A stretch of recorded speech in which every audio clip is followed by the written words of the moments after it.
जय हिंद साथियों। आज की इस क्लास में हम बात करेंगे वेरी इंपॉर्टेंट क्वेश्चंस, जिसमें हम बात करने वाले हैं प्रीवियस ईयर के कुछ महत्वपूर्ण प्रश्न के बारे में। तो आइए देखते हैं किस टाइप के क्वेश्चंस आपके एग्जाम में पूछे जाते हैं। क्वेश्चन नंबर फर्स्ट है आपका, लिटमस रंजक बैगनी रंग का होता है जो निकलता है किस कलर का। देखिए आप सभी को पता है, जैसे कि मान लेते हैं कि लिटमस पेपर जो है वो बैगनी रंग का है, तो कौन सा कलर निकलेगा। आपने हमेशा प्रैक्टिकल किया होगा अगर आपने अच्छे से पढ़ा है, ठीक है। लेकिन यहाँ पे क्वेश्चन क्या पूछा जा रहा है कि जब लिटमस रंजक बैगनी रंग का होता है तो निकाला जाता है किसे, लाइकेन को, ठीक है। तो इसका राइट आंसर जो होगा ऑप्शन बी होगा। याद रखिएगा, इस तरह के क्वेश्चन कभी कभी पूछ लेते हैं। यहाँ पे हम लोग क्या बताते हैं, लाइकेन नहीं बताते, हम लोग बताते हैं कि लाल में बदल जाएगा, लेकिन नहीं, यहाँ पे लाइकेन होगा। ओके, क्वेश्चन नंबर नेक्स्ट पे आते हैं। कलकत्ता ब्रिटिश भारत की राजधानी कब बनी। देखिए कलकत्ता ब्रिटिश भारत की राजधानी 1772 में बनी है, इसलिए राइट आंसर ऑप्शन सी बिल्कुल करेक्ट है। पानी के दबाव की स्थिति में उगने वाले पौधों को किस नाम से जाना जाता है। देखिए जो पानी के दबाव में उगते हैं पौधे, उन्हें हम लोग किस नाम से जानते हैं, तो उन्हें हम लोग मेसोफाइटा कहते हैं। याद रखेंगे, देखिए मेसोफाइटा किसे कहते हैं, जो पानी में उगते हैं, जिनकी पानी में दबाव की स्थिति में ये उगते हैं, ठीक है। ऐसे पौधों को मेसोफाइटा के नाम से जानते हैं। सॉरी, मेसोफाइटा नहीं, सॉरी जेरोफाइटस के नाम से हम जानते हैं, इसलिए इसका राइट आंसर क्या होगा, ऑप्शन डी होगा, जेरोफाइटस, ठीक है। क्वेश्चन नंबर फोर्थ, हाल ही में छत्तीसगढ़ विधानसभा का अध्यक्ष किसे बनाया जाता है। देखिए छत्तीसगढ़ विधानसभा के जो अध्यक्ष हैं वो है ऑप्शन बी बिल्कुल करेक्ट है, रमन सिंह। रमन सिंह जो हाल ही में छत्तीसगढ़ विधानसभा के अध्यक्ष हैं। फुहारा किस सिद्धांत पर काम करता है। आप देखते होंगे सभी के घर पे बाथरूम में आपके फुहारा लगा हुआ है, और शायद बहुत भी लोग फुहारे से नहाते भी हैं। तो भाई वहाँ पर कौन सा सिद्धांत काम करता है जिसकी वजह से फुहारा से पानी बाहर आता है, तो आपको बताना है बर्नौली सिद्धांत पर, इसलिए इसका राइट आंसर ऑप्शन बी बिल्कुल करेक्ट है। ओके, नेक्स्ट पे आते हैं। नेक्स्ट क्वेश्चन क्या है आपका, किस अभिक्रिया द्वारा पौधों में ऑक्सीजन बाहरी वातावरण से कोशिकाओं में पहुंचता है।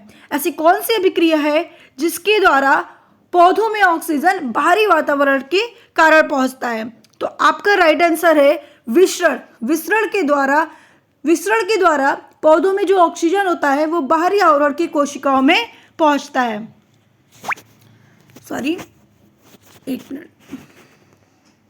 क्वेश्चन नंबर 7, जल में घुलनशील भस्म क्या कहलाते हैं। देखिए जो जल में घुलनशील भस्म होते हैं उन्हें हम क्या कहेंगे।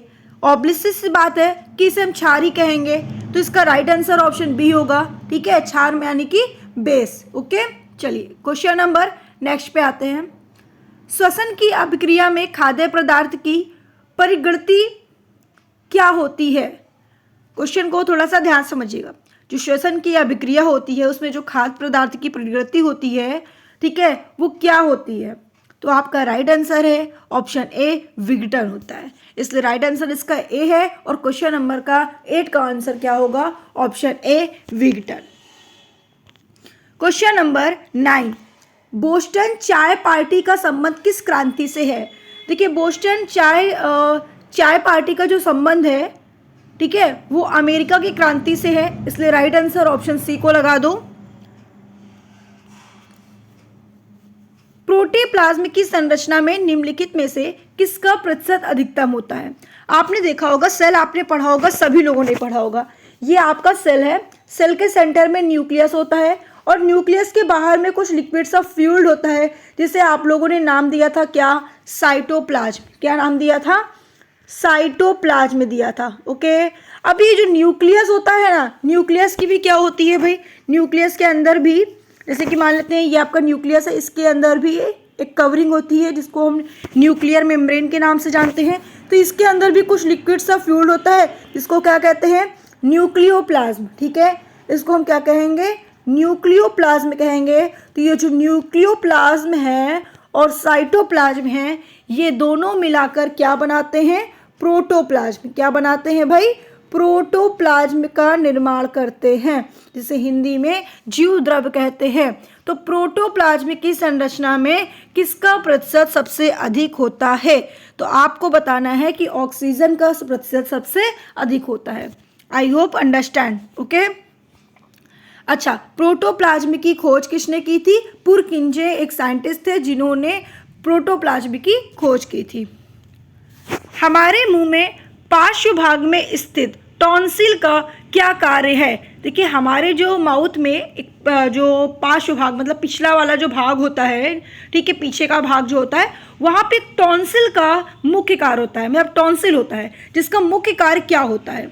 तो जिसका मुख्य कार्य होता है रोगाणुओं का विनाश करना। अगर हम कोई चीज़ खाते हैं तो खाने के पश्चात अगर हम कोई इस तरह की चीज़ें खाते हैं जो मतलब बैक्टीरिया वाले हो, है ना, वायरस वाले हो, तो उन्हें वो ग्रस्त करने का काम करता है। लेकिन बाई चांस अब बहुत ज़्यादा है, नहीं कर पा रहा है, तो वो अंदर हमारे बॉडी में चले जाते हैं। नहीं तो हमारे माउथ में ही क्या करता है, टॉन्सिल क्या करता है, उसको विनाश करने का काम कर देता है, रिमूव कर देता है। नेक्स्ट क्वेश्चन है आपका, किसी अभिक्रिया में भाग लेने वाले पदार्थ को क्या कहते हैं? आप किसी भी अभिक्रिया में अगर भाग लेते हो तो उस वाले पदार्थ को हम अभिकारक कहते हैं कि हाँ मैं अभिकारक हूँ, मैं किसी चीज़ में पार्टिसिपेट कर रहा हूँ। ठीक है, तो इसका राइट आंसर ऑप्शन सी होगा। Question number 13। क्वेश्चन नंबर 13 पे आते हैं, जैव मरुस्थल के नाम से कौन सी नदी जानी जाती है? देखिए, जैव मरुस्थल के बारे में बात करें तो जैव मरुस्थल के नाम से जो नदी जानी जाती है वो है दामोदर, इसलिए राइट आंसर भी इसका क्या है, ऑप्शन डी है। Question number 14। क्वेश्चन नंबर 14 कह रहा है, भारत के इतिहास में 9 अगस्त 1925 तारीख की किस घटना के लिए प्रसिद्ध है? देखिए, 9 अगस्त 1925 में कुछ हुआ था, लेकिन क्या कौन सा कांड हुआ था या कौन सी घटना हुई थी, इसके बारे में आपको बताना है। आपको बताना है काकोरी ट्रेन की डकैती हुई थी 9 अगस्त 1925 को। ठीक है, इसलिए इसका राइट आंसर ऑप्शन बी था। क्वेश्चन नंबर 15, अंतर्राष्ट्रीय मानव एकजुटता दिवस कब मनाया जाता है? देखिए, अंतर्राष्ट्रीय मानव एकजुटता दिवस जो आप मनाते हो वो आप कब मनाते हो? तो आपको बताना है कि 20 दिसंबर को मनाते हैं, यानी कि अभी 2 दिन पहले ही था आपका 20 दिसंबर को क्या मनाया जाता था? एकजुटता दिवस मनाया जाता है। क्वेश्चन नंबर 16, हिमालय की सबसे ऊंची चोटी पर पहुंचती वाली सबसे यहाँ पे थोड़ा क्वेश्चन गलत लिखा है। ठीक है, हिमालय पर्वत पर हिमालय की सबसे जो ऊंची चोटी होती है वहाँ पर पहुँचने वाली प्रथम भारतीय महिला का नाम पूछा गया है। तो आप सभी को पता है इसका आंसर कि बछेंद्री पाल है। ठीक है, बछेंद्री पाल ही होनी चाहिए, बिल्कुल करेक्ट आंसर है, क्योंकि वही सबसे पहले हिमाचल चोटी पर पहुँची थी, इसलिए इसका राइट आंसर क्या है, ऑप्शन ए है। क्वेश्चन नंबर नेक्स्ट पे आते हैं, ऑल इंडिया रेडियो की स्थापना किस वर्ष में हुई थी? देखिए, ऑल इंडिया रेडियो वर्ष की जो स्थापना की गई थी वो 1936 में हुआ था, इसलिए इसका राइट आंसर भी ऑप्शन डी होगा। क्वेश्चन नंबर नेक्स्ट, वह अर्थव्यवस्था जिसमें सरकारी व निजी दोनों के उपक्रम हो क्या कहलाते हैं?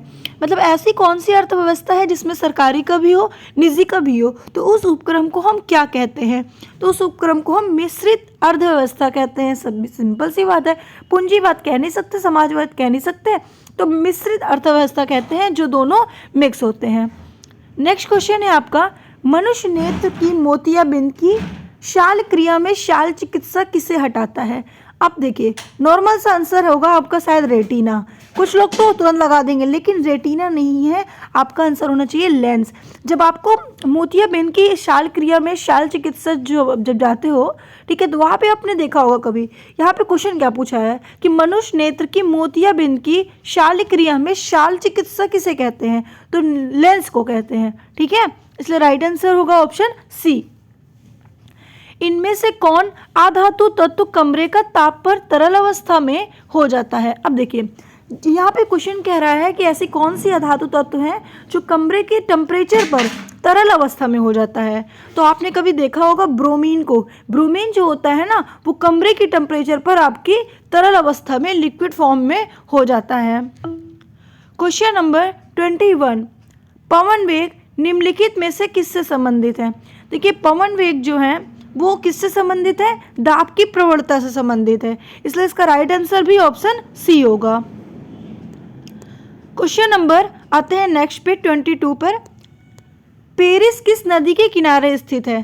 देखिए, पेरिस की जब बात होती है तो पेरिस आपका सीन नदी के किनारे स्थित है, इसलिए राइट आंसर भी ऑप्शन ए होगा। क्वेश्चन नंबर 23, निम्नलिखित में से कौन सी नदी हिमालय प्रदेश से होकर प्रभावित नहीं होती है? ऐसी कौन सी नदी है जो हिमालय प्रदेश से होकर प्रभावित नहीं होती है? तो इसका राइट आंसर क्या है आपको बताना है, ऑप्शन सी है। ठीक है, मतलब रावी नदी बिल्कुल करेक्ट आंसर है आपका। क्वेश्चन नंबर 24, निम्नलिखित लोकसभाओं में से किसने 5 वर्षों से अधिक की अवधि तक कार्य किया है? क्वेश्चन कुछ आपको समझ में आया? यहाँ पे क्या पूछा है? निम्नलिखित लोकसभाओं में से किसने 5 वर्षों से अधिक की अवधि तक कार्य किया है? इस क्वेश्चन का आंसर कितने स्टूडेंट देंगे? इसका आंसर आपको देना है, मैं ये आपके लिए छोड़ रही हूँ, आपको समझना है, आपको बताना है। अगर रॉन्ग है तो भी बताओगे, राइट है तो भी बताओगे। कभी कभी ऐसा एग्जाम में क्वेश्चन आ जाता है जो आपको थोड़ा सा परेशान कर डालता है और समझ में नहीं आता, तो ये क्वेश्चन भी कुछ ऐसे ही है। थोड़ा सा समझिए और मुझे कमेंट करके बताइए कि इसका राइट आंसर क्या होगा। क्वेश्चन नंबर लास्ट पे आते हैं। लास्ट क्वेश्चन है, मुगलों से लड़ने वाला सिख गुरु कौन थे? तो भाई सिख गुरु गुरु गोविंद सिंह थे, जो मुगलों से लड़ने वाले सिख गुरु थे। ठीक है, तो इसका राइट आंसर ऑप्शन बी होगा।